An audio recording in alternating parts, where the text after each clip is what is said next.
Mine किया था।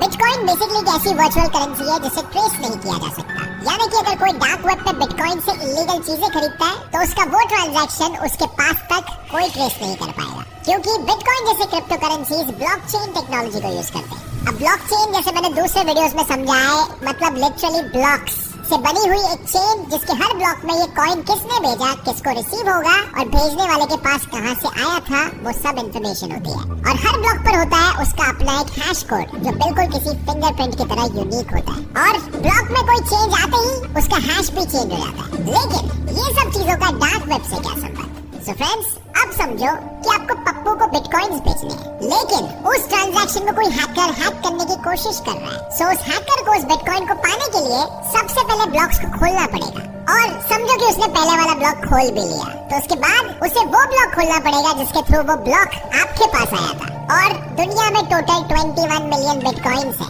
तो वो बिटकॉइन की हिस्ट्री किसे पता क्या रही होगी? मतलब हैकर को अभी से लेके उस बिटकॉइन की पूरी हिस्ट्री खोलनी पड़ेगी। लेकिन जब तक वो सारे ब्लॉक्स को खोल कर सबसे आखिरी वाले ब्लॉक तक नहीं पहुंचता, तब तक उसे वो बिटकॉइन नहीं मिलेगा। और इसीलिए डार्क वेब पर ट्रांजैक्शन करने का सबसे सेफ तरीका है क्रिप्टो करेंसी के द्वारा। लेकिन सिर्फ डार्क वेब पर ही नहीं, बल्कि रियल लाइफ में भी ये सबसे सेफ ऑप्शन है, क्योंकि इसी टेक्नोलॉजी के कारण ऑनलाइन फ्रॉड होने के चांसेस नील हो जाए। एक बात तो मेंशन करना भूल ही गया, डार्क वेब पर जाने के लिए सबसे पहले आपको टॉर ब्राउजर डाउनलोड करना होगा, जिससे आप पूरी प्राइवेसी और बिना किसी ट्रेस के डार्क वेब के वेबसाइट्स को एक्सेस कर सकते हो। पर ये बिल्कुल मत सोचना कि टॉर ब्राउजर डाउनलोड कर लिया तो आप एकदम सेफ हो जाओगे। आपको वीपीएन लगाना होगा और नहीं, वीपीएन लगाने